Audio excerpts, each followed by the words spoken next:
Hello, I'm Maurice Powell. Welcome to A Little Light Music, Manx Radio's regular Thursday evening classical music hour. This evening I'm going to play some orchestral music, an overture, and some songs and arias from three of the most popular composers, English composers in the 19th century. And we're going to open the programme with an overture by Michael Balfe, and it's from his most popular, most famous work, the opera The Bohemian Girl, premiered in 1843. Balfe was born in Dublin in 1808. He came to London as a young violinist and then settled in Paris and Italy as a baritone. He then returned to the UK after composition lessons, and in 1833 wrote his first important opera, The Siege of Rochelle. Anyway, it's The Bohemian Girl, of course, which is his best-known work, so we'll hear the overture to that now.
The overture to Michael Balfe's The Bohemian Girl, one of the most popular operas in England throughout the entire 19th century. And we should be hearing a little bit more from Balfe and also from his contemporaries Vincent Wallace and Julius Benedict a little later in the programme. Of course, you may well have heard at least one well-known tune in that overture. I dreamt I dwelt in marble halls, the aria of Arline in the opera, which again is probably the best-known song from that opera. Overtures in the 19th century were often really just medleys of the best tunes from the opera, but very skillfully put together, I think, in the case of that one. So, we now move back a little bit in time to the music of Beethoven, and a very famous work of Beethoven's, which I don't think I've ever played a movement from. Well, we shall see. I certainly don't recall it. I'm talking, of course, about the septet that he wrote in 1800. It's scored for clarinet, horn, bassoon, and 4 stringed instruments. It proved to be one of Beethoven's most important and popular pieces. So much so, I think he was slightly angry with himself for having written it, because for a time it was the work that he was best known for, not the symphonies or the string quartets, it was the septet. It's partly because it's a wonderful piece, full of marvellous things, beautifully scored for the instruments, and very unusual. And it spawned a lot of other septets and octets and nonets by later composers. Notably, of course, Schubert's great octet, but also a septet, an octet and a nonet by Beethoven's great contemporary Louis Spohr.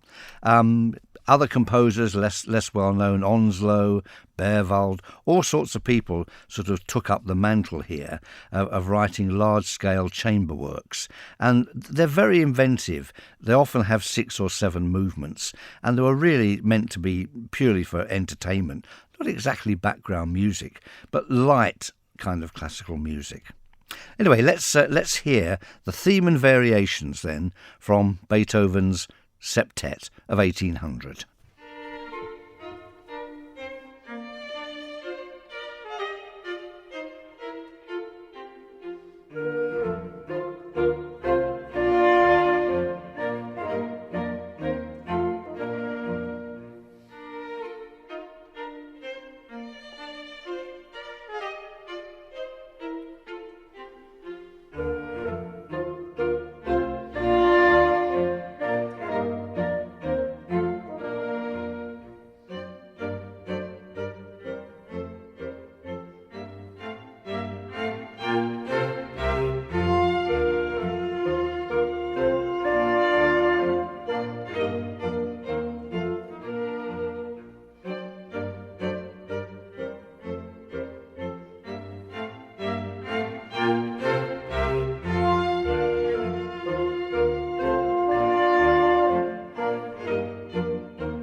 A movement, Andante with variations from Beethoven's septet of 1800. Very attractive work, some quite tricky solo bits and pieces there for the various instruments there. A lovely horn solo.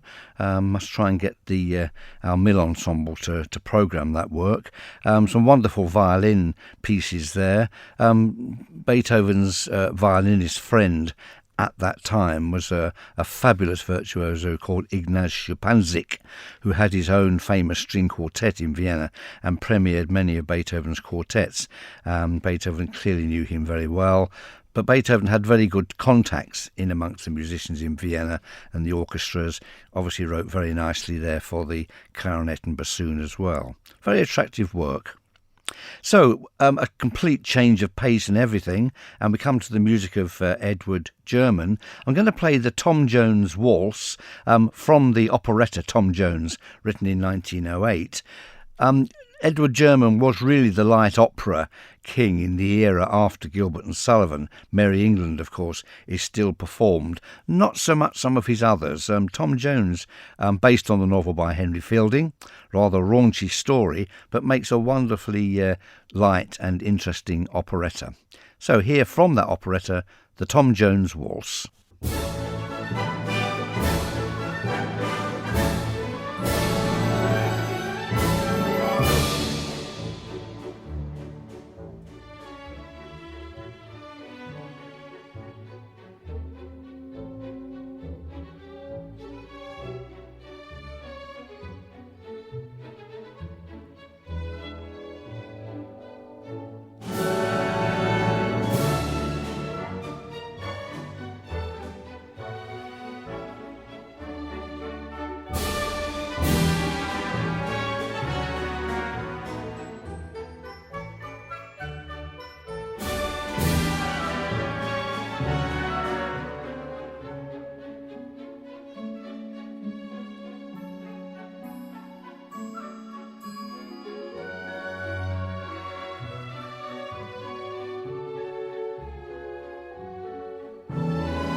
The Tom Jones Waltz from Edward German's operetta Tom Jones of 1908. Rather sparkling affair that, rather nice. Let's return now briefly to the music of Michael Balfe, whose overture to the Bohemian Girl we heard at the start of the programme. I'm just going to play the most famous song from that opera, I Dreamt I Dwelt in Marble Halls, the aria of Arline. The story is actually set in Hungary, and I do have a recording of the complete opera, and it's very good. You expect it to be kind of light and frothy, not to amount to very much, lots of gypsy choruses and things like that, but it's actually a very substantial work and beautifully written. Now, many of the operas of this era, and we're going to hear music by Wallace and Benedict later in the programme, they were pretty well plundered for popular songs, not so much arias, but songs and ballads. And then the concert artists, of course, would sing them all over the UK, and including here, of course, on the Isle of Man, when the great singers came here to perform at the Palace Coliseum or the Villa Marina, of course, Derby Castle. They always included some of these popular songs from these operas in their programmes, and they were immensely popular. So here's one of the most popular, of course, from Balfour's Greatest Triumph, I Dreamt I Dwelt in Marble Halls.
I Dreamt I Dwelt in Marble Halls from Michael Balfe's opera The Bohemian Girl.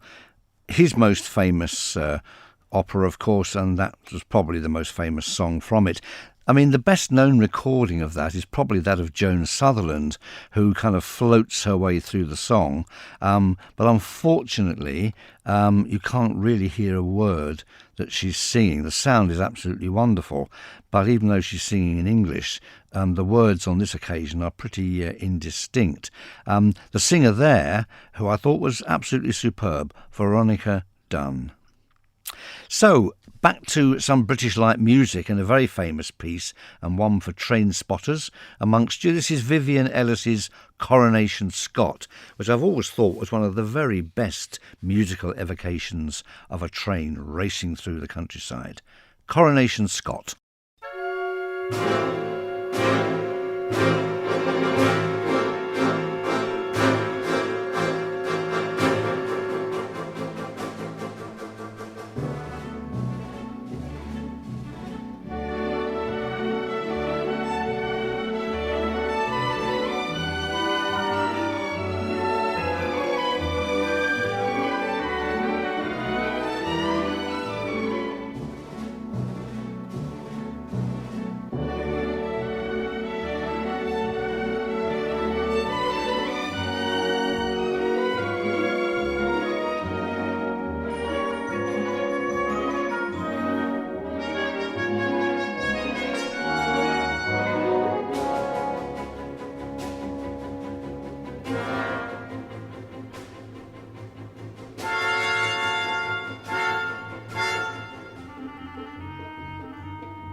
Coronation Scott by Vivian Ellis.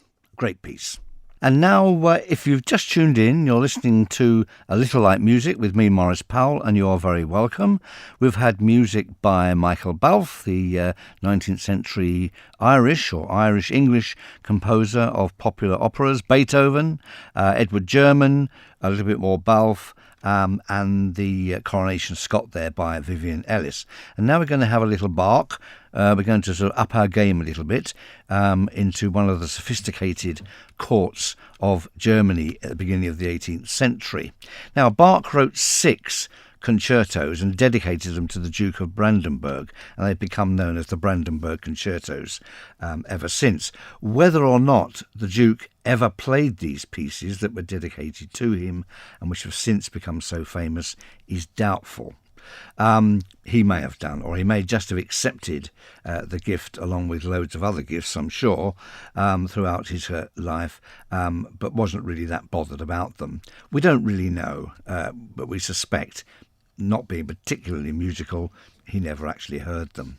So, tough for him. They are, of course, absolutely wonderful. They're amongst Bach's best-known concertos and amongst the most inventive and wonderful concertos from the 18th century. As I say, there are 6 of them. The first of them has solo parts for horns, the second famously for trumpet, number 5 has solo parts for flute and violin and harpsichord, and so on. They're all written for different combinations of instruments. I'm going to play the first movement of number 6, which in many ways is most unusual, because it's written for 2 violas, 2 viola da gambas, and cello. So it's a rather dark-toned piece, but these instruments weave around them a fantastically rich tapestry. So the first movement then of Bach's Brandenburg Concerto number 6.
the lovely first movement of Bach's Brandenburg Concerto No. 6 in B-flat major, scored for two violas, two viola da gambas and cello, a nice deep, rich sound.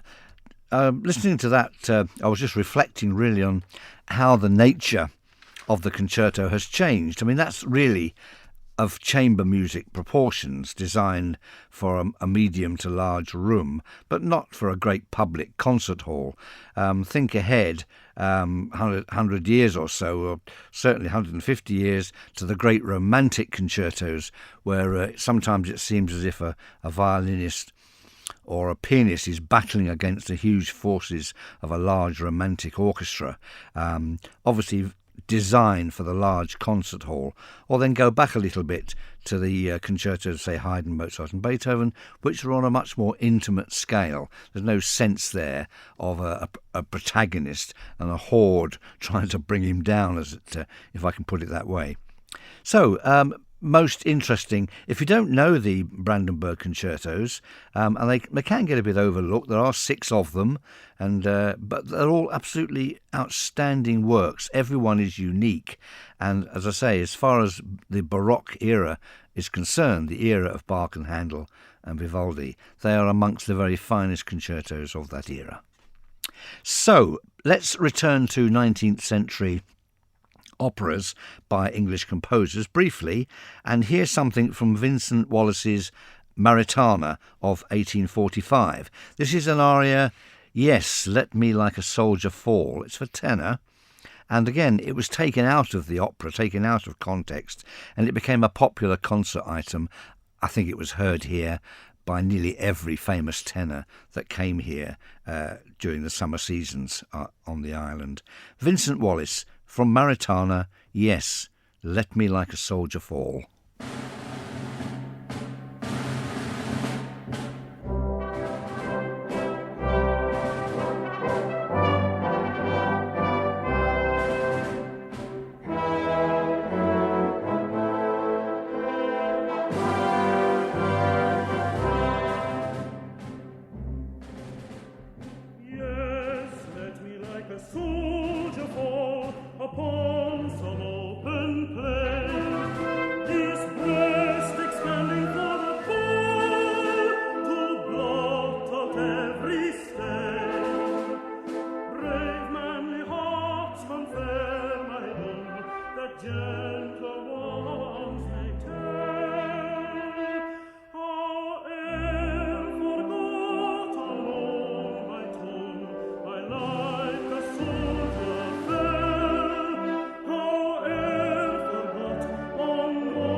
Well, a very stirring song there from Vincent Wallace's opera Maritana, Yes, Let Me Like a Soldier Fall. And now to the music of Samuel Coleridge Taylor. We have played a few pieces by him over the years in this series, but I really ought to play more. His time is really arriving again, if I can put it that way. He was, of course, immensely popular in the years after the First World War, right up to the Second World War, really, for his oratorio Hiawatha, a massive 3-part oratorio, or maybe a cantata, really. Nobody's quite sure, but we'll call it an oratorio.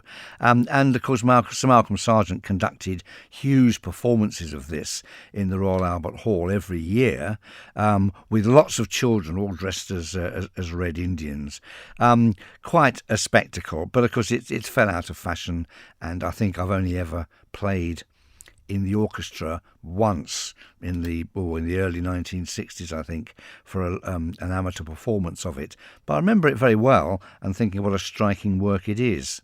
But of course there's much more to Coleridge Taylor than that. He wrote concertos and chamber music, and this lovely Suite de Concert in 1910 is a fine piece in 4 movements. It has grace, it has charm, it has polish, it's beautifully orchestrated, and it should be better known. I'm going to play the Frisky Tarantella then from Samuel Coleridge Taylor's Suite de Concert.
The music of Samuel Coleridge Taylor, that was the Frisky Tarantella from the Suite de Concert of 1910, written just 2 years before his untimely death. Had he lived another 10-20 years, who knows what he might have achieved.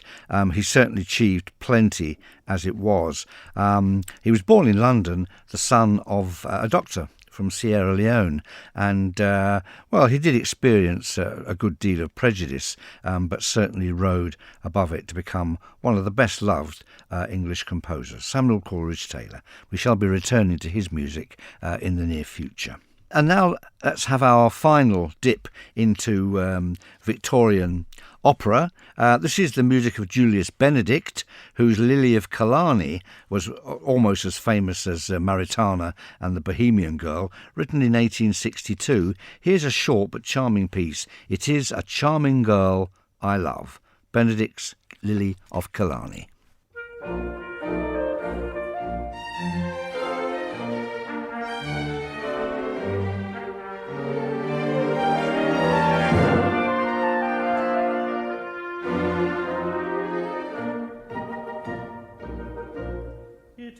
a charming girl I love, she comes from Gary Owen. She's gentler than the turtle dove, her hair is brown and flowing.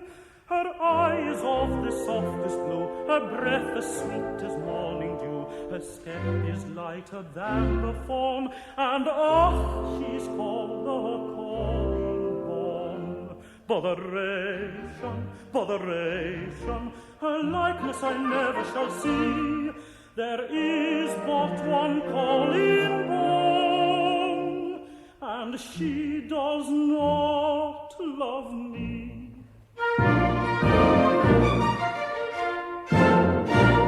You ask me what I'm looking for, then listen to the sequel. The calling born I love no more, when I can find her equal. Mayhap now such a girl is here, with step as light, with eye as clear. She'll be welcome as the dawn, although she's not the calling born. Botheration, botheration, her likeness I never shall see. There is but one calling born, and she does not love me.